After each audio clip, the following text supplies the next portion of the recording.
กำลังฟังสถานีวิทยุกระจายเสียง FM 104.5 เมกะเฮิรตซ์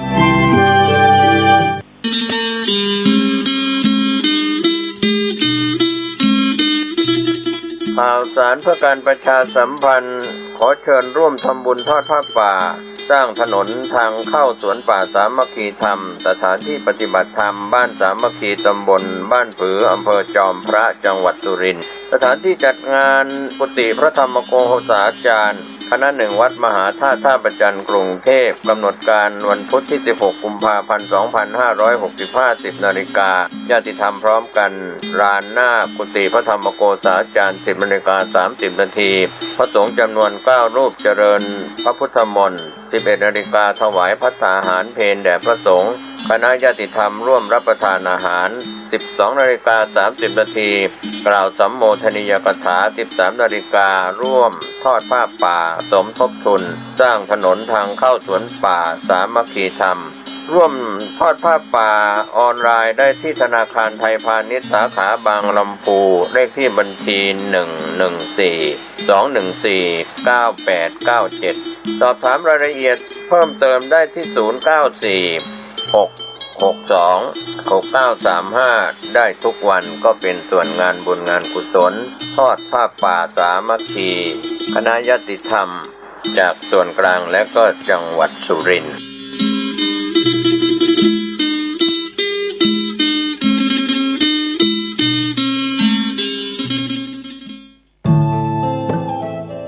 ท่านกำลังติดตามรับฟังสถานีวิทยุกระจายเสียงพระพุทธศาสนาแห่งชาติและสังคม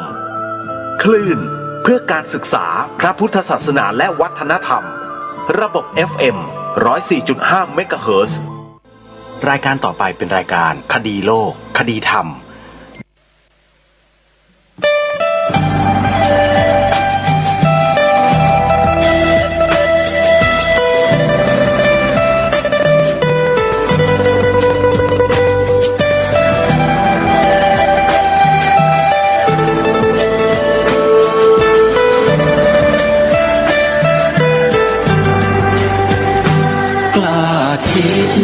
ก็ต้องกล้าทำอย่ากลัวถ้าทำความดีเป็นศึกษาปัญหาให้ทันท่วงทีเมืองไทยจะพัฒนากว่านี้รายการดีๆคดีโลกคดีธรรมขอรำพันบรรยายความคิดเครื่องหมายแห่งสีทั้งสามงามถนัดขาวคือบริสุทธิ์สีสวัสดิ์หมายพระไตรรัตน์และธรรมะคุ้มจิตไทยแดงคือโลหิตเราใสซึ่งยอมสละได้เพื่อรักษาชาติศาสนาน้ำเงินคือสีโสภาอันจอมประชาถ้าโปรดเป็นของส่วนองค์จักริ้วเข้าเป็นไตรรงค์จึงเป็นสีธงที่รักแห่งเราชาวไทยทหารอวตารนำไปยงยุทธวิชัยวิชิตก็ชูเกียรติสยามประเทศไทยที่เจริญมั่นคงมาได้จนถึงทุกวันนี้มิได้เกิดขึ้นจากความหวาดกลัวอย่างคลาดเขลาแต่บรรพบุรุษไทยของเราทุกยุคทุกสมัยล้วนแต่มีความกล้าหาญและชาญฉลาดปกป้องเอกราชสร้างชาติให้เกิดความมั่นคงโดยมีธงแห่งพระไตรรัตน์เป็นเครื่องนำชัยจึงเป็นที่มาที่ไปของรายการคดีโลกคดีธรรมกล้าคิดก็ต้องกล้าทำอย่ากลัวถ้าทำความดี เร่งศึกษาปัญหาให้ทันท่วงทีเมืองไทยจะพัฒนากว่านี้รายการดีๆคดีโลกคดีธรรมรายการดีๆคดีโลกคดีธรรม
พระพุทธศักราช 2565 รายการคดีโลกคดีธรรมมาพบกับท่านผู้ฟังเป็นปกติทุกวันจันทร์ถึงวันศุกร์และวันเสาร์อาทิตย์ทางสถานีวิทยุแห่งนี้ท่านผู้ฟังสามารถดาวน์โหลดแอปพลิเคชันเพื่อติดตามรับฟังรายการนี้ได้เป็นประจำทุกวันแอปพลิเคชันนี้ชื่อว่าสมาพันธ์สื่อวิทยุพระพุทธศาสนาอาเซียนแต่ในช่วงนี้มีแอปพลิเคชันใหม่เกิดขึ้นแล้วได้รวบรวมสถานีวิทยุพระพุทธศาสนาแห่งชาติคลื่นต่างๆไว้ในแอปพลิเคชันเดียวกันนี้ถึง34สถานีแล้วหลายๆสถานีก็ได้ย้ายจากแอปพลิเคชันเดิมไปเข้าสังกัดอยู่ในแอปพลิเคชันใหม่แล้วก็มีสถานีวิทยุใหม่ๆปรากฏเกิดขึ้นอยู่ในแอปพลิเคชันนี้เป็นจำนวนมากแล้วก็สามารถฟังได้ทุกสถานียกตัวอย่างเช่นวัดป่าจริยธรรมวัดป่าสะพาน2วัดศรีอุดมวงศ์วัดถ้ำผาใหญ่วัดป่าเอราวัณสาธุเรดิโอวัดธรรมรังสีวัดพิษโสภารามวัดหนองกายวัดนายโรงวัดปากบ่อวัดเขาดินหนองแสงวัดธรรมปัญญารามบางม่วงพระเทพปฏิภาณวาทีวัดดอยเทพนิมิตรวัดพุทธาวาสวัดป่าไทรงามคลื่นไทยธรรมวัดศรีทวีวัดศรีสว่างวงศ์วัดทุ่งพึ่งวัดอินทขินสะดือเมือง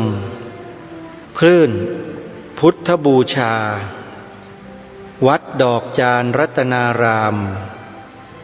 วัดท่าสว่างวิทยุใต้ร่มโพธิญาณวัดทรงเมตตาวนาราม วัดบึงบวรสถิต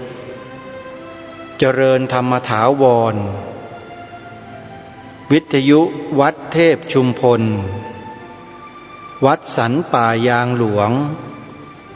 วัดพระพุทธบาทตากผ้าวัดบ้านปลาคูนและวัดฝายหินทั้งหมด34สถานีใครที่เป็นแฟนรายการคดีโลกคดีธรรมฟังอยู่ประจำสถานีไหนให้ดาวน์โหลดได้เลยนะโยมนะเพราะว่าสถานีวิทยุเหล่านี้ได้มารวมอยู่ในที่เดียวกันแล้วแอปพลิเคชันใหม่นี้มีชื่อว่าจดไว้นะแล้วไปดาวน์โหลดกันชื่อแอปพลิเคชันใหม่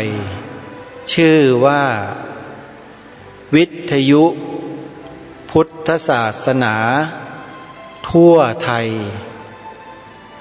ซึ่งคาดว่าในปีนี้ทีมงานแอดมิน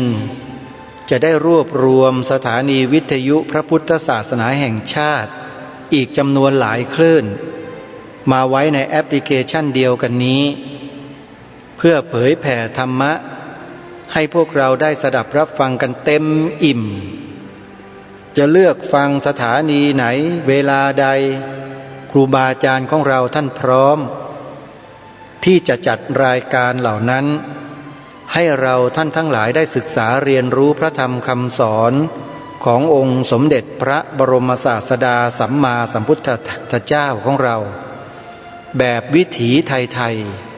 ๆขอย้ำนะฮะคำสอนของพระพุทธเจ้า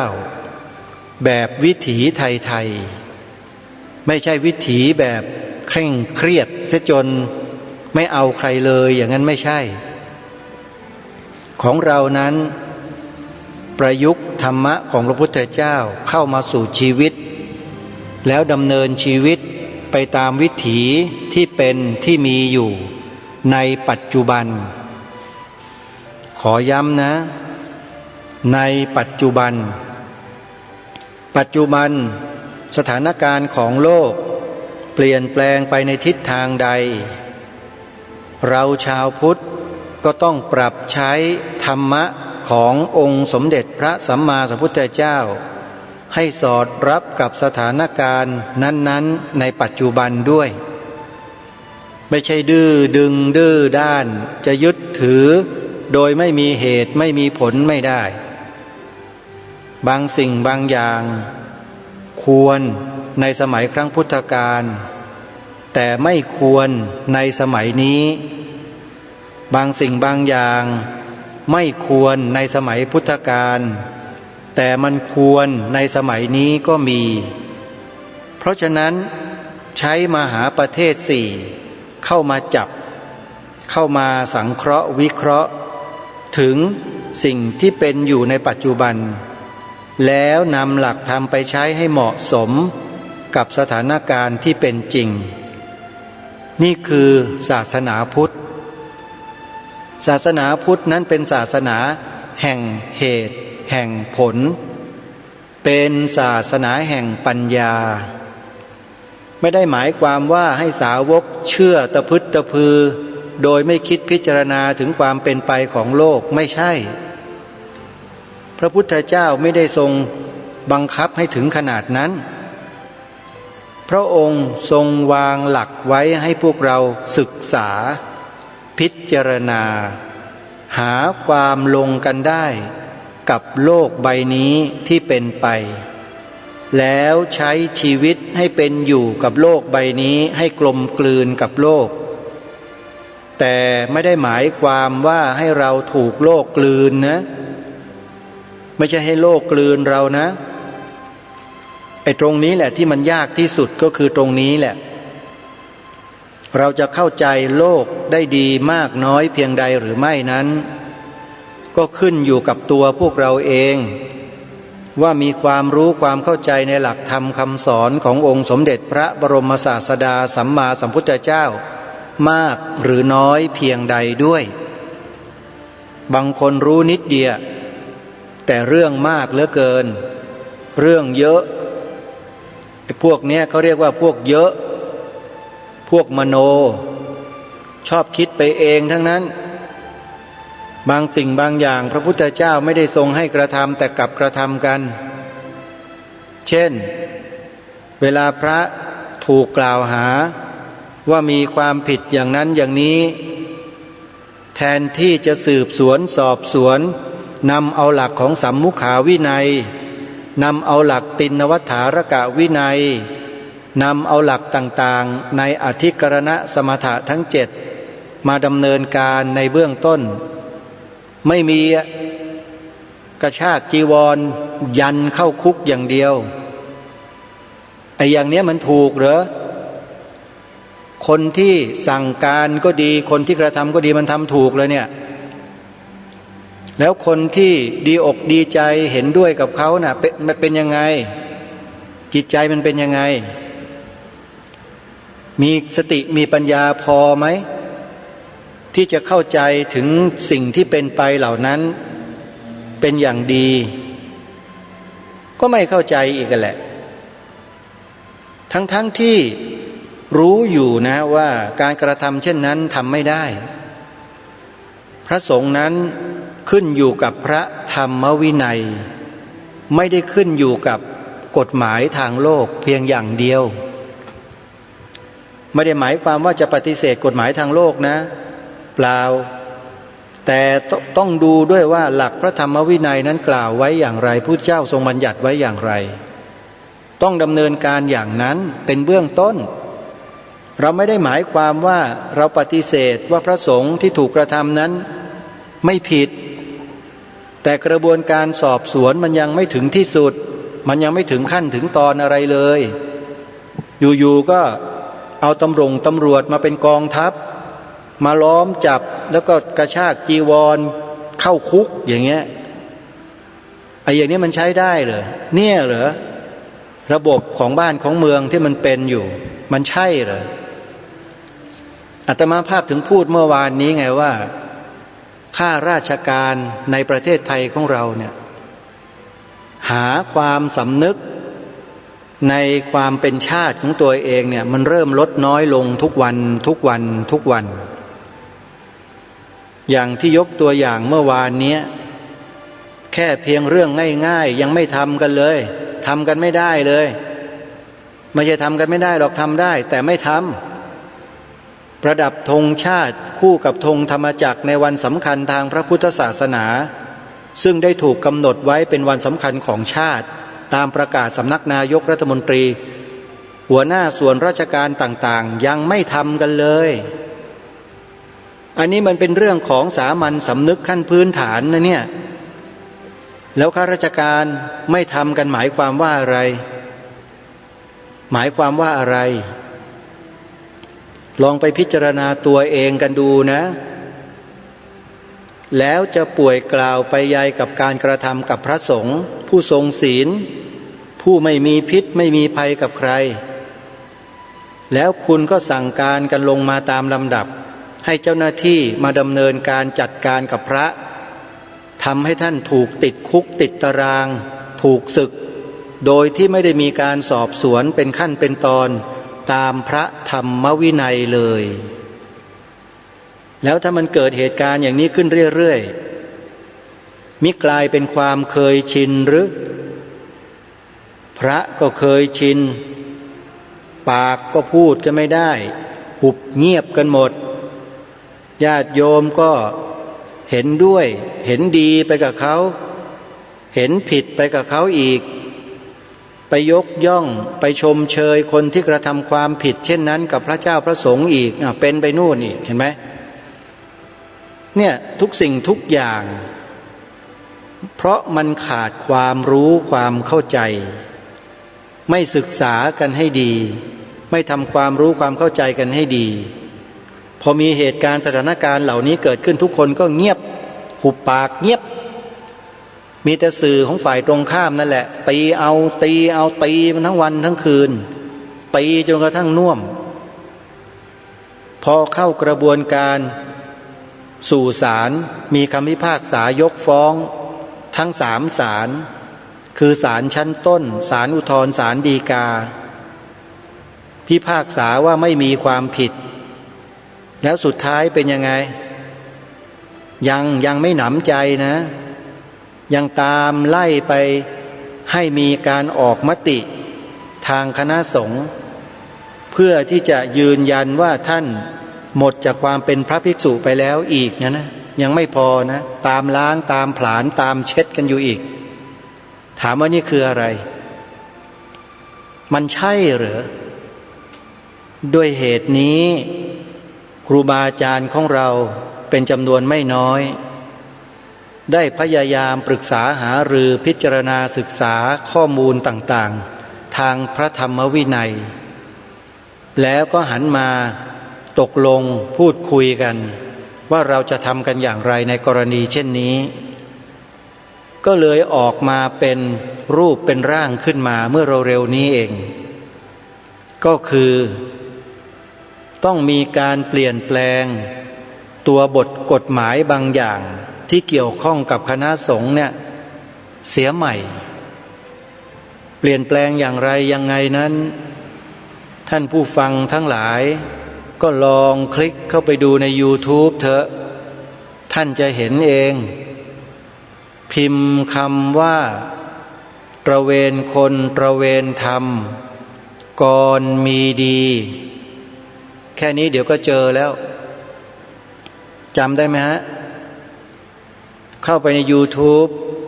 พิมพ์คำว่าตระเวนคนตระเวนธรรมกรมีดีมีอยู่2 ตอนที่อาตมาภาพเป็นพิธีกรซักถามในฐานะเป็นหัวหน้าพรรคการเมืองที่มีแนวนโยบายของพรรคไม่เหมือนกับชาวบ้านเขาไม่เหมือนกับพรรคการเมืองในประเทศไทยในจำนวนหลายๆพรรคไม่เหมือนที่ไม่เหมือนนี่แหละจึงทำให้อาตมาภาพต้องเชิญหัวหน้าพรรคการเมืองคนนี้เข้ามาร่วมรายการเมื่อต้นเดือนมกราคมที่ผ่านมานี่แหละกลางเดือนไม่ใช่ต้นเดือนถ้าใครอยากจะดูว่าแนวความคิดแนวนโยบายของพรรคการเมืองพรรคนี้เขามีอย่างไรแล้วทำไมอาตมาภาพจึงมีความสนใจจึงเชิญมาออกรายการโทรทัศน์ร่วมกันท่านไปคลิกดูใน YouTube ได้เลยนะพิมพ์ในชื่อของคลิปวิดีโอที่ชื่อว่าตระเวนคนตระเวนธรรมกรมีดีกรมีดีนะเป็นชื่อแล้วก็นามสกุลของเขาหัวหน้าพรรคการเมืองชื่ออะไรอย่างไรนั้นเข้าไปดูแล้วอย่าลืมบอกต่อกันไปด้วยนะให้ช่วยกันดูนะดูแล้วก็พิจารณากันให้ดีพิจารณากันให้ดีลองศึกษาลองเรียนรู้ดูซิว่าประเทศไทยของเราตั้งแต่มีการเปลี่ยนแปลงการปกครองมาเนี่ยมีพรรคการเมืองไหนบ้างที่มีแนวนโยบายของพรรคแบบพรรคนี้พรรคที่กรมีดีเขาเป็นหัวหน้าพรรคอยู่เนี่ยลองไปพิจารณากันดูซิมีไหมเนี่ยมันน่าสนใจตรงนี้นี่แหละอาตมาภาพจึงมาบอกกับทุกท่านว่าถ้าใครสนใจที่จะไปศึกษาไปดูไปเรียนรู้ว่าพรรคการเมืองพรรคนี้เขามีแนวนโยบายอย่างไรทำไมอาตมาภาพหรือกระผมจึงให้ความสนใจกับพรรคนี้มากแปลว่าต้องมีดีจริงๆมีดีตามนามสกุลของหัวหน้าพรรคนั่นแหละ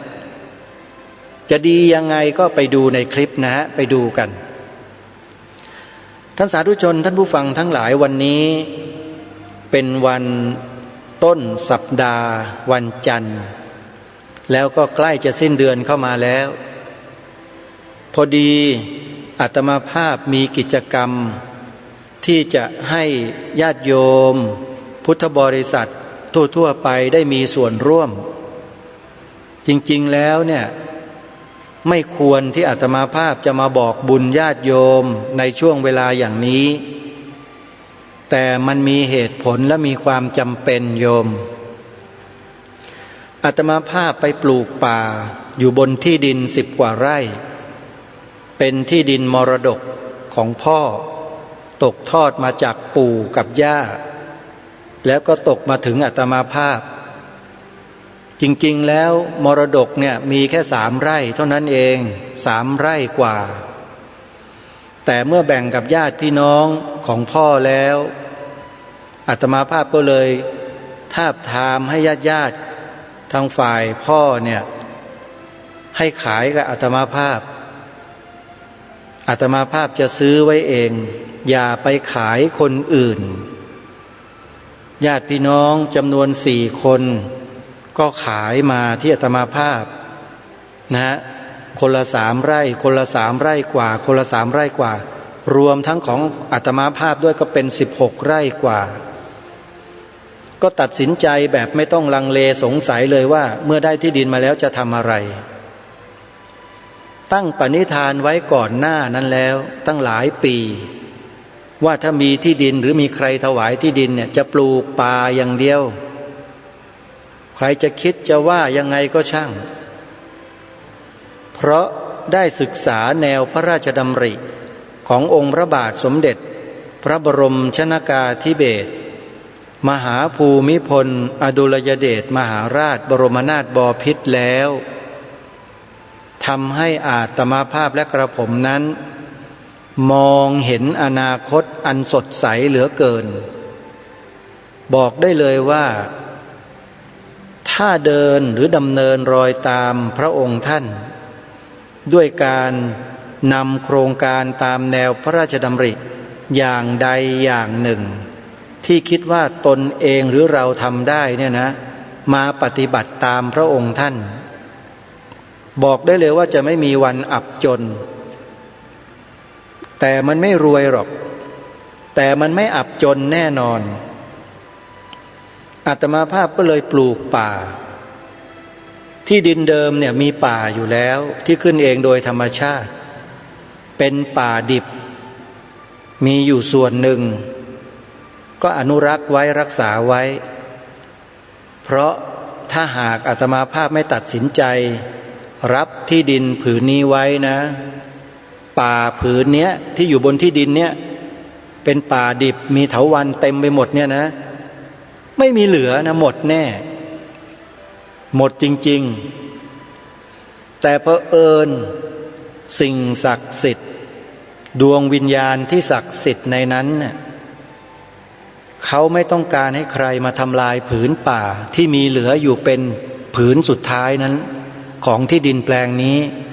ก็เลยนิมิตให้คนที่เข้าไปตัดไปโค่นไปอะไรเนี่ยเจอดีตั้งหลายรอบแล้วก็เลิกตัดกันไปเลยเพราะข่าวลือซึ่งเป็นความจริงได้กระจายไปสู่หมู่บ้านทั้งตำบลทั้งอำเภอเผลอๆเป็นระดับจังหวัดไปแล้วมั้งที่เนี่ยมีคนเจออะไรต่อมีอะไรกันมากมายแล้วก็ไม่กล้าเข้าไปเหยียบย่างในนั้นอีกเลยจังหวะพอดีอาตมาภาพก็เข้าไปดำเนินการพอดีก็ได้ปลูกป่าขึ้นมาพอปลูกป่าเรียบร้อยแล้วก็นำเอาสิ่งที่จำเป็นเข้าไปปลูกเข้าไปทำที่อาศัยเล็กๆน้อย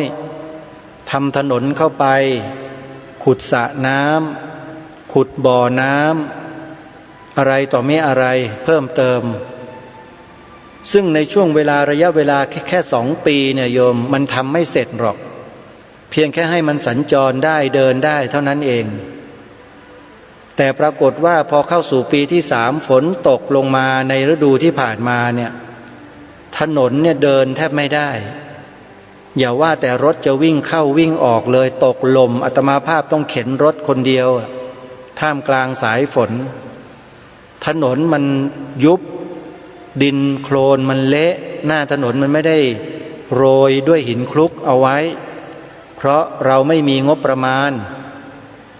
ก็ใช้วิธีการขุดสระน้ำนั่นแหละจ้างเขามาขุดสระแล้วก็เอาดินที่ขุดน่ะมาถมถนนมันก็ไม่เรียบร้อยมันก็แค่พอใช้ได้ในหน้าแล้งเท่านั้นเองพอหน้าฝนรถก็เข้าไม่ได้ รถตกลมตกหลุมเปียกแฉะถนนลื่นก็เลยดำริกับญาติโยมที่รู้จักคุ้นเคยว่าจะจัดทอดผ้าป่าสร้างถนนในปีนี้แหละแล้วก็ได้กำหนดวันไว้เรียบร้อยแล้วด้วยในวันที่16 กุมภาพันธ์เดือนหน้าเนี่ยซึ่งตรงกับวันมาฆบูชาพอดีซึ่งในที่นี้ก็มีญาติโยมร่วมทำบุญกันมาบ้างแล้วนะพอสมควร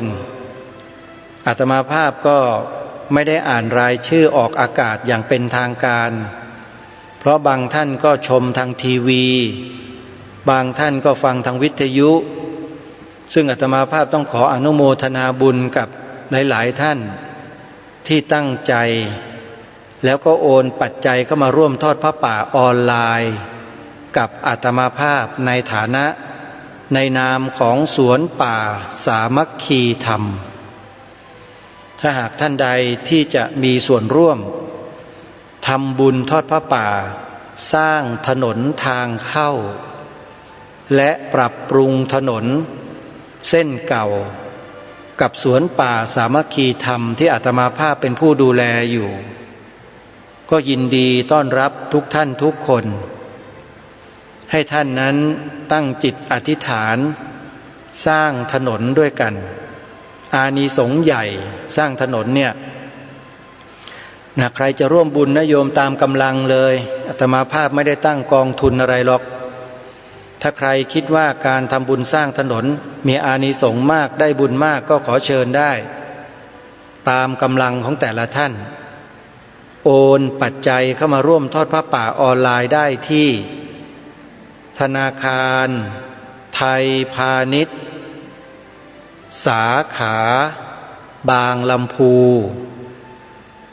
เลขบัญชี11421498997โทรศัพท์เพื่อสอบถามรายละเอียดโดยตรงกับอาตมาภาพที่หมายเลขโทรศัพท์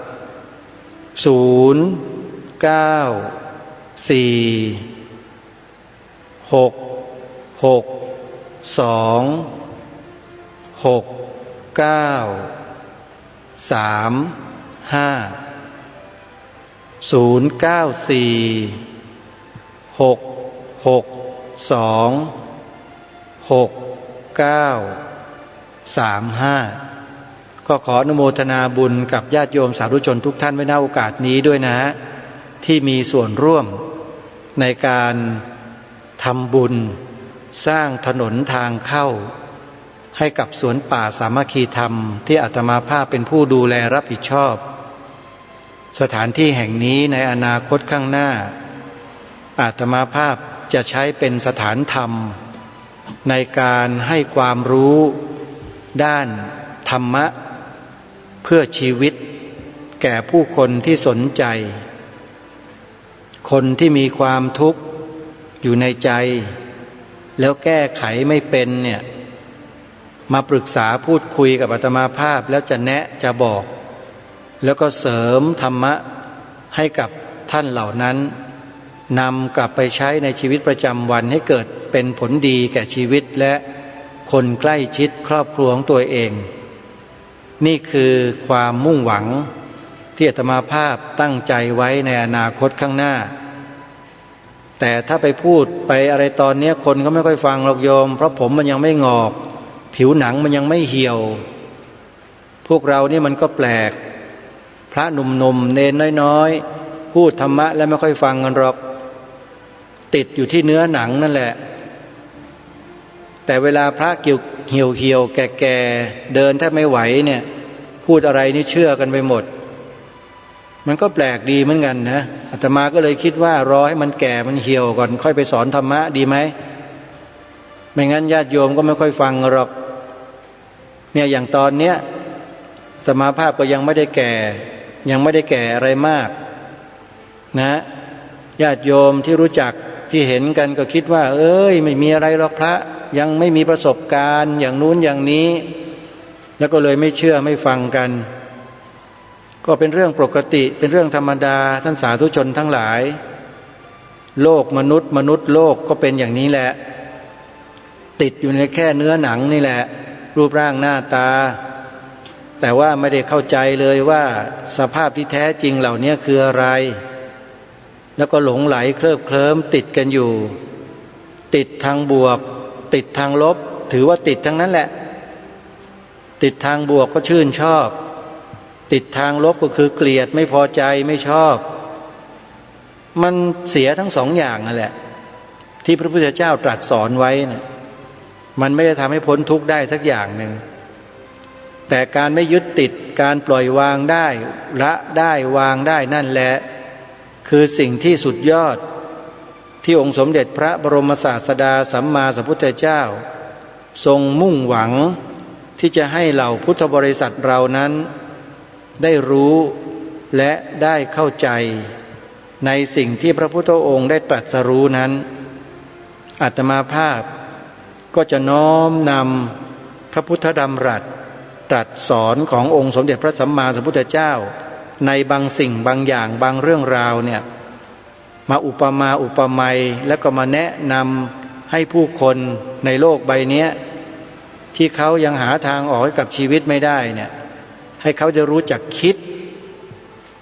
เพราะเขาคิดไม่เป็นมัวแต่ไปคิดอยู่ทางลบกันอยู่อย่างเดียวชีวิตมันก็ไม่รอดในทางลบเนี่ยทางลบน่ะมันเป็นอกุศลจิตอกุศลธรรมเราก็มัวแต่คิดแต่เรื่องทางลบกันอยู่อย่างเดียวแล้วจิตใจมันจะบวกได้ยังไงมันก็ลบอยู่อย่างนั้นนั่นแหละอันนี้อยากจะฝากบอกท่านทั้งหลายทั้งปวงไว้ว่าคนเรานั้นชีวิตเป็นส่วนที่มีความสำคัญมากถ้าหากชีวิตนี้ไม่ได้รับการพัฒนาไปในทางที่ถูกต้องดีงามแล้วชีวิตนี้ก็จะสูญเปล่าชีวิตนี้ก็จะตกต่ำลงเพราะมันขาดการพัฒนามันก็ไม่แตกต่างอะไรจากหมูหมาแมวไก่ลิงทั้งหลายที่เป็นสัตว์เดรัจฉานนั่นแหละมันพัฒนาจิตของมันเองไม่ได้มันอยู่ตามสัญชาตญาณของมันอย่างนั้นแหละมันจะพัฒนาให้สูงส่งมีวัฒนธรรมประเพณีมีการกราบการไหว้การเคารพนอบน้อมอ่อนน้อมถ่อมตนกตัญญูกตเวทีมันมีไม่ได้สัตว์เนี่ยแต่มนุษย์เราเนี่ยฝึกได้แล้วฝึกได้ดีด้วยแต่เผอิญว่ามนุษย์เราเนี่ยไม่ค่อยชอบจะฝึกฝนตนเอง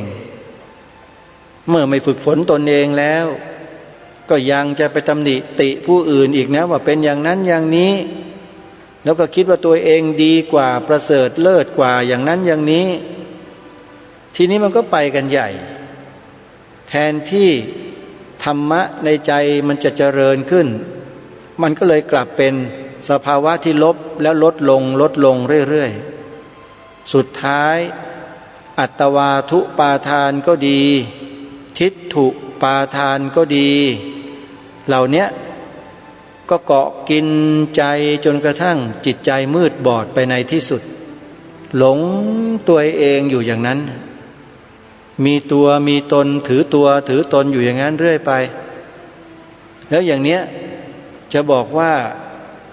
เป็นผู้ที่ประเสริฐเป็นผู้ที่รู้ได้หรือไม่ได้ยังยึดมั่นถือมั่นในตัวตนอยู่ยังมีอัตตายังมองเขามองเราว่าเป็นคนนั้นคนนี้ไม่ใช่เราไม่ใช่เขาเขาไม่ใช่เราเราไม่ใช่เขาอะไรอย่างนี้อยู่เนี่ยผิดหมดแหละนี่เขาเรียกว่ามิจฉาทิฏฐิทั้งนั้นจริงๆมันไม่มีหรอกเราเขาเนี่ยไม่มีมันมีแต่สภาวะธรรมล้วนๆแต่คำว่าสภาวะธรรมล้วนๆเนี่ยไม่ได้หมายความว่าให้เอามาพูดมาคุยกันนะเพียงแค่ให้รู้เข้าใจอยู่ข้างใน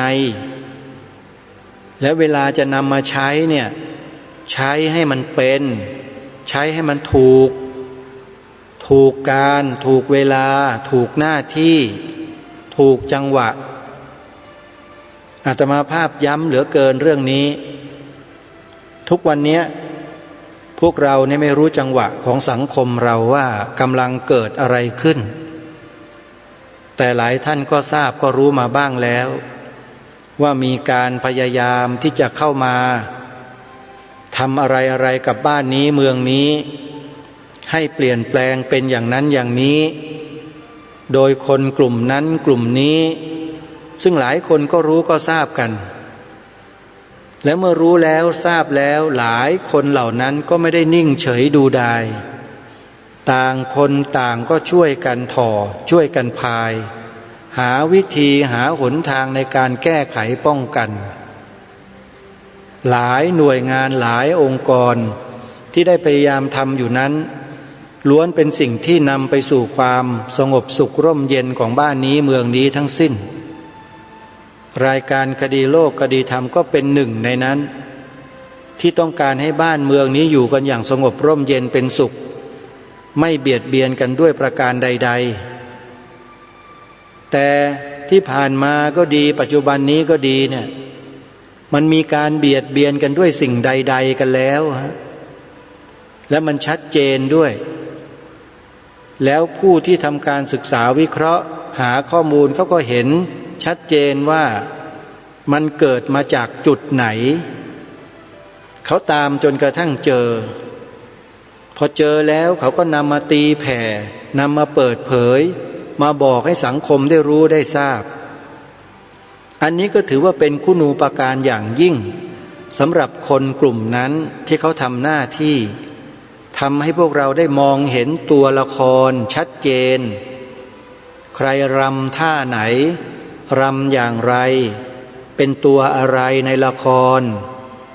เราเห็นหมดเลยบ้านเมืองของเรานั้นเป็นเวทีละครโรงใหญ่มีผู้ร่ายรำในตำแหน่งต่างๆเยอะแยะมากมายรำสวยบ้างไม่สวยบ้างรำดีบ้างไม่ดีบ้างรำแล้วก็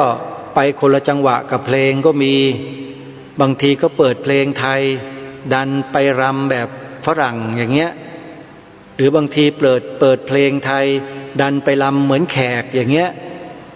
ไอ้อย่างนี้มันก็มีเพราะฉะนั้นเราเป็นผู้ดูเนี่ยต้องดูให้เป็นดูให้ออก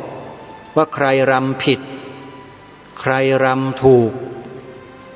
เราก็ไม่ได้ว่าคนใดคนหนึ่งแต่เราก็เตือนคนเหล่านั้นว่าถ้าเข้ามาอ่านจะมาสมัครเป็นตัวละครแล้วเนี่ยรำให้มันถูกจังหวะของดนตรีก็ด้วยนะถ้ารำไม่ถูกจังหวะเดี๋ยวครูบาอาจารย์ท่านก็ตีแขนตีมือตีขาเพราะมันยกไม่ถูกท่าถูกจังหวะเพราะฉะนั้นคนที่เข้าไปอยู่ในตำแหน่งตัวละครแล้วไปรำผิดท่าผิดทางเนี่ยก็สมควรแหละที่คนในสังคมส่วนใหญ่เขาตำหนิติติงนำมาเปิดเผยนำมาตีแผ่ก็มีสิทธิ์ที่ประชาชนเขาจะรู้เขาจะเห็นได้แล้วก็วิพากษ์วิจารณ์ได้เราเองในฐานะเป็นผู้ฟังผู้ดูผู้เห็นคนเหล่านั้นเขานำมาเผยแพร่เราก็ต้องดูต้องทำความเข้าใจให้ลึกซึ้งแล้วมองให้เห็นตัวละครเหล่านั้นว่าผู้กำกับผู้อำนวยการสร้างตัวละครเหล่านั้นเนี่ยคือใครเขาสั่งให้ตัวละครรำไปแบบนั้นได้ยังไงเพราะอะไรเราต้องดูไปถึงตรงนั้นเลยเบื้องหลังของตัวละครนู่นน่ะซึ่งกลุ่มคนดังกล่าวเขาก็เอามาตีแผ่เปิดเผยให้เห็นคนที่อยู่เบื้องหลังตัวละครเหล่านี้แล้วอาตมาภาพก็เห็นก็ได้ยินก็ได้รู้เหมือนกับหลายๆท่านที่รู้ที่เห็นที่ได้ยินนั่นแหละแต่ปัญหามันอยู่ที่ว่าเมื่อเรารู้เราเห็นเราได้ยินเหมือนกันแล้วเนี่ยแล้วเราทำอะไรกันทำยังไงกันเป้าหมายของคนเหล่านั้นมันชัดเจนอยู่นะมันชัดอยู่นะ1บิดเบือนประวัติศาสตร์ชาติไทย2ลบล้างความเป็นไทย3ปกปิดซ่อนเร้นความจริงของประเทศไทยเราจะแก้ยังไงกับคนพวกนี้ไม่ยากฮะยิงปืนนัดเดียวได้นก8ตัว เราก็เอาความจริงเข้ามาดำเนินการเผยแพร่มาบอกมาดำเนินการให้ผู้คนได้รู้ได้เข้าใจได้สำนึกนี่แหละคือสิ่งที่ฝ่ายศัตรูเนี่ยไม่สามารถจะต้านทานเราได้ต้านทานไม่ได้เลยท่านคิดดูได้ว่าอย่างรายการคดีโลกคดีธรรมได้อัญเชิญกระแสพระราชดำรัสพระบรมราโชวาทพระบรมราชโองการพระราชปณิธานขององค์พระมหากษัตริย์ในหลายๆพระองค์มานำเสนอผ่านรายการคดีโลกคดีธรรมอยู่บ่อยๆเนี่ยท่านคิดหรือว่าฝ่ายศัตรูมันจะกล้ามาต่อต้านมาคัดค้านเสนอหน้ามาให้เห็นตัวนะท่านคิดว่าเขากล้าหรือไม่มีวันน่ะนอกจากจะเป็นอีแอบทำอยู่เบื้องหลังแล้วสั่งการให้พวกขายตัวพวกเกลือเป็นหนอนพวกแปรพักนั่นแหละมาดำเนินการเขาไม่ทำตัวเองให้เป็นที่ปรากฏหรอกคนพวกนี้แต่พระพุทธเจ้าตรัสไว้ประโยคหนึ่งท่านมหาปรริญญาทั้งหลายจำได้ไหมนัตถิโลเกระโหนามะท่านมหาปรริญญาทั้งหลายทั้งปวง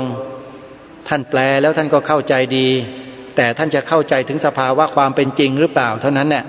มันก็อีกแบบหนึ่งนะฮะไม่เหมือนกันนะเข้าใจศัพท์เข้าใจบัญญัตินี่มันไม่ยากหรอกแต่เข้าใจสภาวะที่พระเจ้าตรัสไว้เหล่านี้เข้าใจหรือเปล่า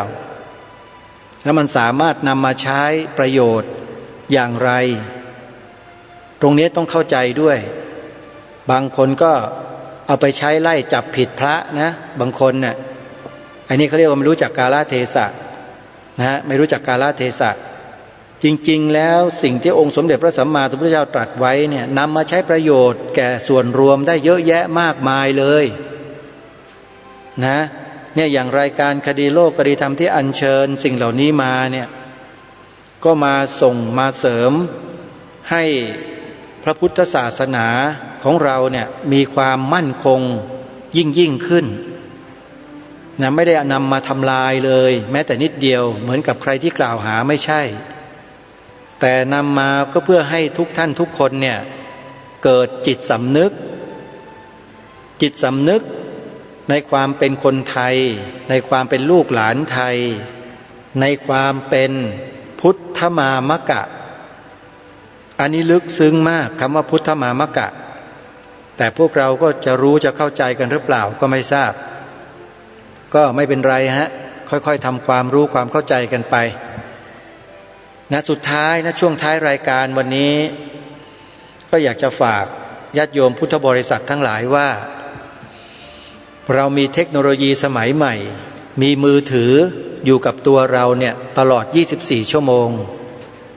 เราต้องขวนขวายเพื่อที่จะหาข้อมูลน่ะมาใส่ตัวเราให้มากที่สุดข้อมูลที่ดีที่สุดเหมาะสมถูกต้องที่สุดก็จะไม่เห็นมีอะไรที่จะไปดีไปกว่าแอปพลิเคชันวิทยุพุทธศาสนาทั่วไทยวิทยุพุทธศาสนาทั่วไทยถ้าหากครูบาอาจารย์ที่เป็นผู้อำนวยการสถานีวิทยุทั้งหลายทั้งปวงนะครับมีสถานีวิทยุใดๆของสหธรรมิกของครูบาอาจารย์ของเราที่ต้องการจะเข้าอัปเกรดอยู่ในแอปพลิเคชันเดียวกับเราตรงนี้ช่วยแจ้งมาให้รายการคดีโลกคดีธรรมได้ทราบด้วยนะฮะเดี๋ยวจะดำเนินการให้ภายใน3 นาทีเสร็จพอส่ง URL ของสถานีวิทยุออนไลน์ของท่านเข้ามาเพียงไม่กี่นาทีเท่านั้นนะส่งไปให้กับแอดมินดำเนินการอัปเกรด3 นาทีก็เสร็จตัวอย่างวัดฝายหินเป็นพยานวัดบ้านปลาคูนเป็นพยานที่อัปลงล่าสุดญาติโยมที่ฟังสถานีวิทยุวัดบ้านปลาคูนนะโยมนะเพื่อไม่ให้พลาดการฟังสถานีวิทยุของครูบาอาจารย์ของเราอย่างวัดบ้านปลาคูนเนี่ยโยมอัปโหลดเลยโยมไปอยู่ในต่างจังหวัดไกลๆเนี่ยฟังวิทยุไม่ได้แต่โทรศัพท์มือถือสามารถฟังได้สมมติไปอยู่นู่นจังหวัดปัตตานีไปอยู่ยะลาโยมจะฟังสถานีวิทยุวัดบ้านปลาคูนอยู่101 หยิบโทรศัพท์มือถือตนเองขึ้นมาแล้วก็เลื่อนหาสถานีวิทยุบ้านปลากุลแล้วเอานิ้วแตะลงไปเท่านั้นแหละเสียงมาเลยอันนี้เรื่องจริงเราทำได้แล้วผู้ที่ทำแอปพลิเคชันนี้ไม่ใช่ใครหรอกทิศโชคแห่งวัดป่าจริยธรรมก็คือท่านอาจารย์พระครูจริยสารธรรมเป็นครูบาอาจารย์แล้วให้ทิศโชคได้เป็นคนทำให้แล้วก็ยินดีทำให้ครูบาอาจารย์ทุกรูปทุกสถานีนะครับแต่ก็ขอกระซิบบอกค่อยๆนิดนึงนะว่าช่วยสนับสนุนส่งเสริมคนที่ช่วยทำแอปนี้ด้วยก็คือทิศโชคเนี่ยช่วยกันสักนิดหน่อยนะครับคงไม่ต้องบอกนะฮะว่าช่วยยังไงเป็นน้ำจิตน้ำใจให้กับเขาเป็นคนดูแลเป็นคนพัฒนาแอปพลิเคชันตัวนี้ด้วยมือของเขาเองอดตาหลับขับตานอนก็ต้องทำก็ต้องพัฒนาจนกระทั่งมันเสถียรเมื่อเสถียรแล้วนะท่านก็เรียกหาสถานีวิทยุต่างๆที่จะเข้ามาสู่กลุ่มเดียวกันเนี่ยให้ส่ง URL ของสถานีวิทยุของท่านมาได้เลยแล้วก็ขอย้ำกับครูบาอาจารย์ของเรานะครับเมื่อส่ง URL เข้ามาอัปเกรดสถานีวิทยุลงเข้าสู่แอปพลิเคชันเปิดฟังได้แล้วเนี่ยท่านห้ามเปลี่ยนอินเทอร์เน็ตที่ท่านใช้อยู่เป็นอันขาดคือห้ามตั้งใหม่ห้ามยกเลิกถ้ายกเลิกการใช้อินเทอร์เน็ตเมื่อไหร่สถานีวิทยุของท่านเสียงจะหายไปจากหน้าจอโทรศัพท์หายไปจากแอปพลิเคชันทันทีอันนี้ขอบอกไว้เลยนะฮะแล้วทีนี้ถ้าจะกลับมาเนี่ยก็ต้องมาอัปเกรดกันใหม่ตรงนี้ก็ต้องพูดคุยกันกับแอดมินคือทิศโชคให้ทำความเข้าใจในเบื้องต้นกันไว้นะครับเพราะฉะนั้นขอประกาศนะฮะใครที่จะนำสถานีวิทยุออนไลน์ที่ท่านออนไลน์อยู่ทางอินเทอร์เน็ตมาบรรจุลงในแอปพลิเคชันเดียวกันนี้ชื่อว่าแอปพลิเคชันวิทยุพุทธศาสนาทั่วไทยก็สามารถส่งเข้ามาได้เลยนะฮะติดต่อสอบถามมาที่ผมก็ได้นะครับ0946626935วันนี้เวลาของรายการหมดลงแล้วกระผมและอาตมาภาพต้องขอสมมุติยุติรายการไว้แต่เพียงเท่านี้พบกันใหม่ในวันต่อไปขอความสุขสวัสดีในธรรมแห่งองค์สมเด็จพระบรมศาสดาสัมมาสัมพุทธเจ้าจงปรากฏเกิดมีขึ้นในจิตใจของท่านผู้ฟังทุกท่านทุกคนเทินขอเจริญพร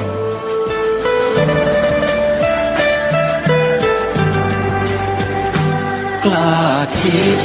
ก็ต้องกล้าทำอย่ากลัวถ้าทำความดีเป็นศึกษาปัญหาให้ทันท่วงที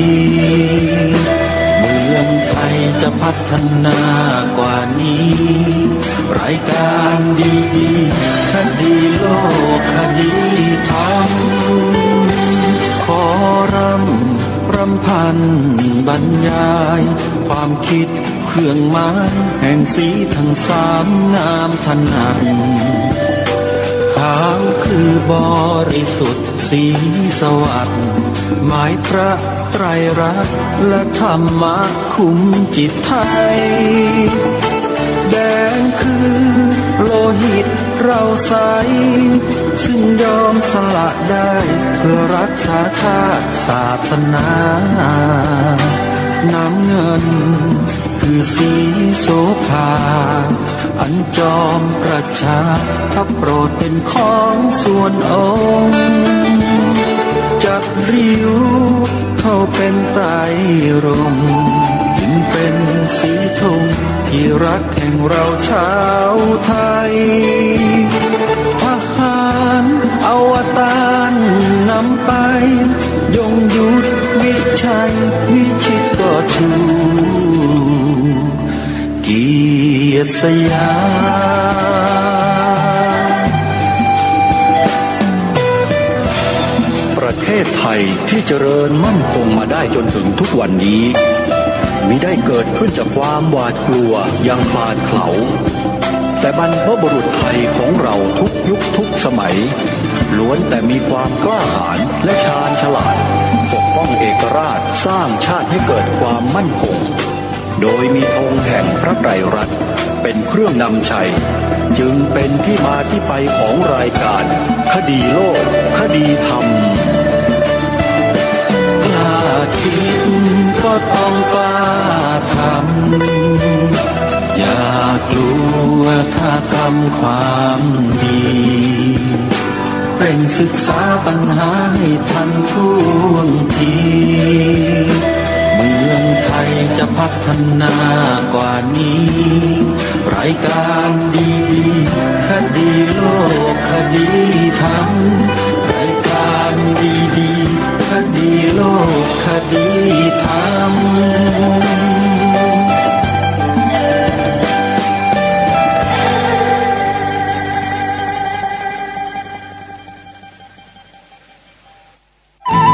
ที่จบไปแล้วนั้นเป็นรายการคดีโลกคดีธรรมดำเนินรายการโดยพระครูปลัดณรงค์ฤทธิ์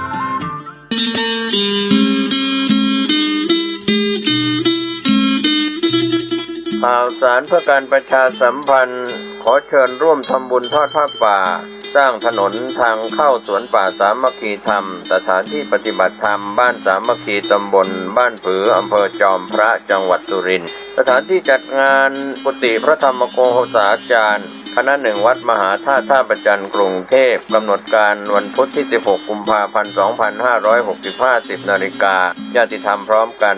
ลานหน้ากุฏิพระธรรมโกษาจารย์ 10 นาฬิกา 30 นาทีพระสงฆ์จำนวน9รูปเจริญพระพุทธมนต์ 11 นาฬิกาถวายภัตตาหารเพลแด่พระสงฆ์คณะญาติธรรมร่วมรับประทานอาหาร 12 นาฬิกา 30 นาที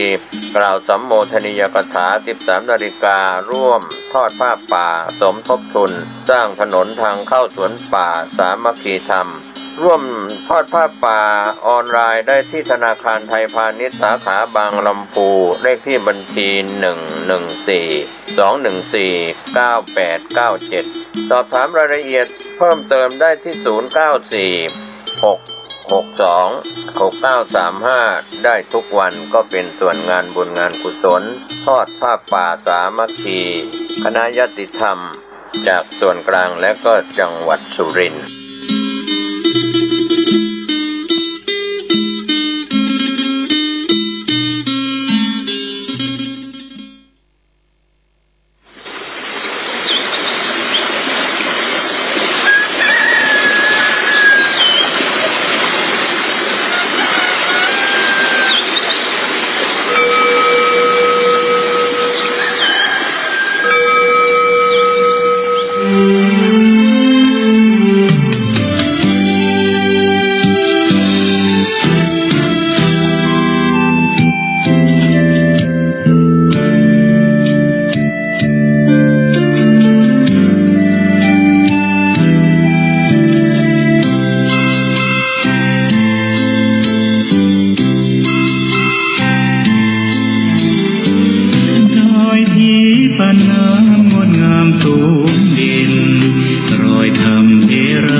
สีสอง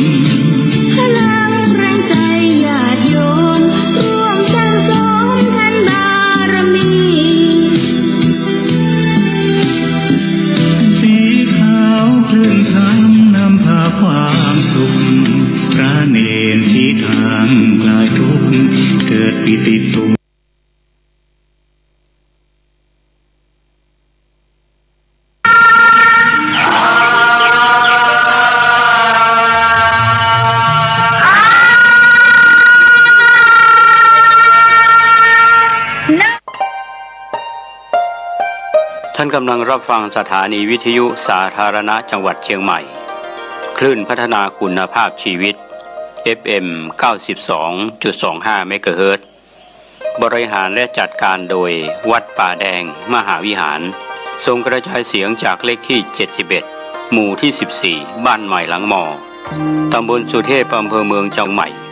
รหัสไปรษณีย์50200หมายเลขโทรศัพท์0818815690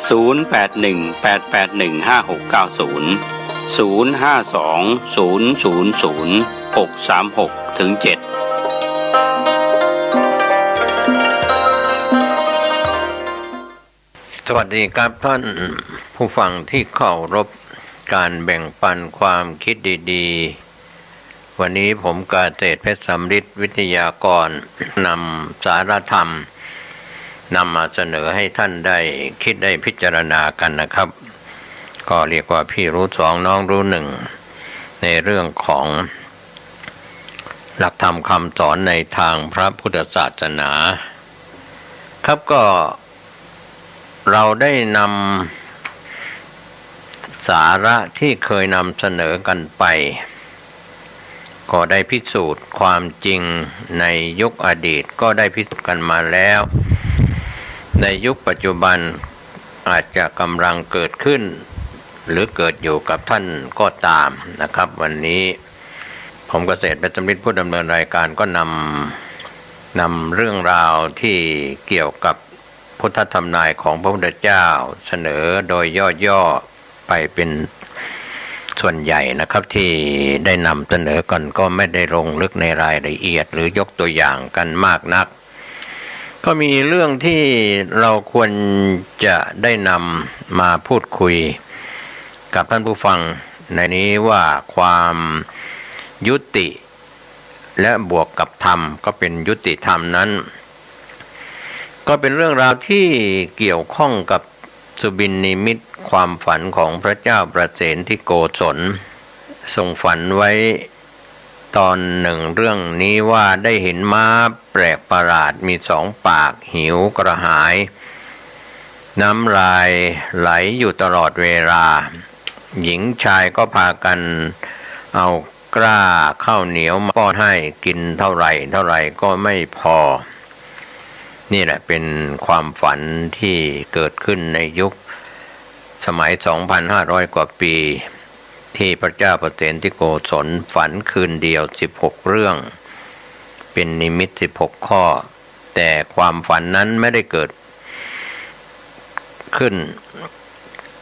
เรื่องราวต่างๆก็ไม่ได้เกิดขึ้นกับพระเจ้าประเสนที่โกศลแต่ก็เป็นเหตุการณ์ของบ้านของเมืองที่เกิดขึ้นนะครับท่านผู้ฟังก็เป็นยุคย้อนไป 2,500 กว่าปีแล้วความฝันนี้แต่ที่เป็นเรื่องราวที่น่าคิดก็พระเจ้าประเสนที่โกศลก็นำเรื่องนี้ไปทูลถามองค์สมเด็จพระสัมมาสัมพุทธเจ้าก็ทำให้ได้แง่คิดว่าความฝันนี้เกิดอะไรขึ้นที่เห็นม้ามีสองปากธรรมดาม้านั้นก็จะมีเพียงปากเดียวแล้วก็มีความหิวกระหายในความฝันนั้นของพระเจ้าประเสนที่โกศลม้านั้นมีสองปากแล้วก็น้ำลายไหลต้องการแม้คนที่เห็นม้านั้นในความฝันก็คิดว่าม้านั้นคงต้องการกินหญ้าหรือกินอาหารชายหญิงทั้งหลายเหล่านั้นก็เอาของเคี้ยวของกินของม้าจะเป็นกล้าข้าวเหนียวมาป้อนให้เท่าไหร่กินเท่าไหร่ก็ไม่พอเสียที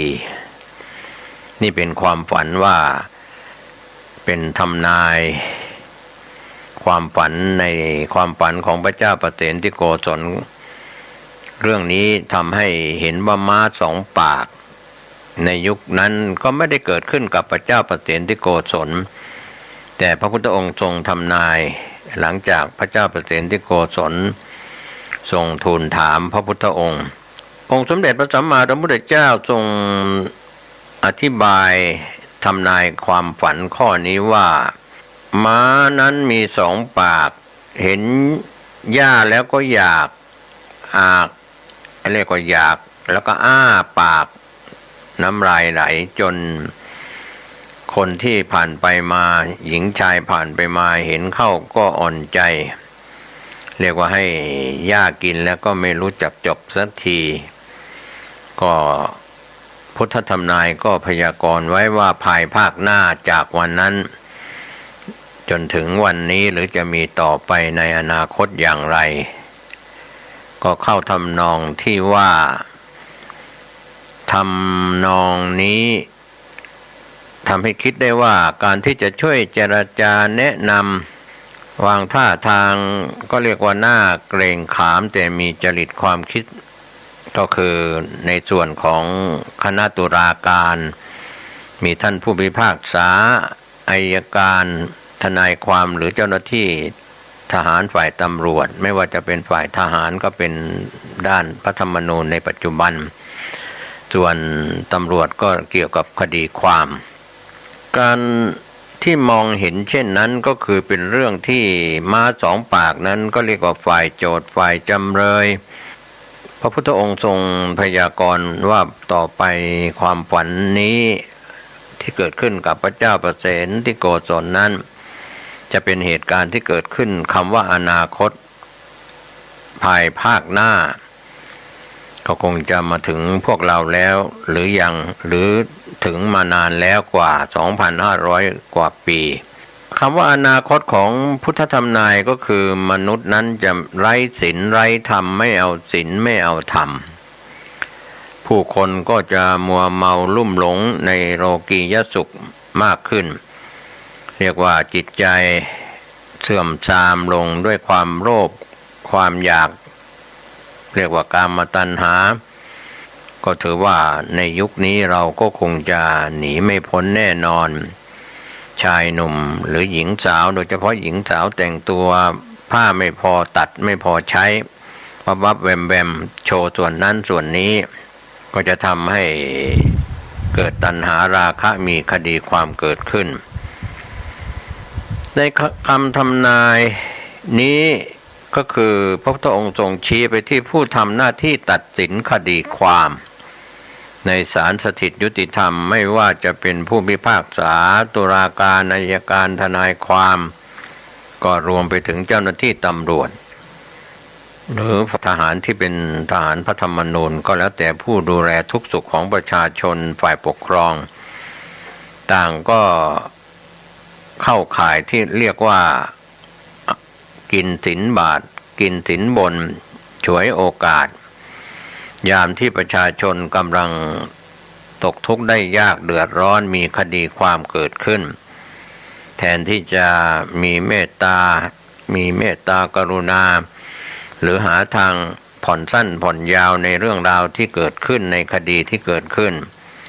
หรือหาทางยอมความกันโดยไม่ต้องเดือดร้อนถึงโรงถึงศาลโดยไม่ต้องเสียเวลาหรือว่าสิ้นเปลืองเงินทองบางครั้งก็หาเรื่องหน่วงเหนี่ยวเรื่องราวให้เนิ่นนานช้านานเพื่อจะหาผลประโยชน์จากคู่ความเรียกว่าค้าความหรือคู่ความที่เป็นคดีความฝ่ายโจทย์ฝ่ายจำเลยดังนั้นเมื่อไปเจอเอาเจ้าหน้าที่ที่ไร้คุณธรรมศีลธรรมเช่นนี้เห็นแก่อามิสสินจ้างเขาก็จะทำเรื่องเล็กๆให้เป็นเรื่องใหญ่ทำเรื่องใหญ่ให้เป็นเรื่องเล็กๆได้สุดแท้แต่กำลังเงินของฝ่ายโจทย์หรือฝ่ายจำเลยฝ่ายไหนบางทีก็รับสินจ้างรางวัลจากฝ่ายโจทย์แล้วก็ไปขู่เข็นเอาจากฝ่ายจำเลยอีกเรียกว่าหากินกันทั้งสองฝ่ายเหมือนกับม้าสองปากที่กินไม่รู้จักอิ่มไม่รู้จักพอดังความฝันของพระเจ้าประเสนที่โกศลม้าสองปากกินเป็นนิมิตว่ากิน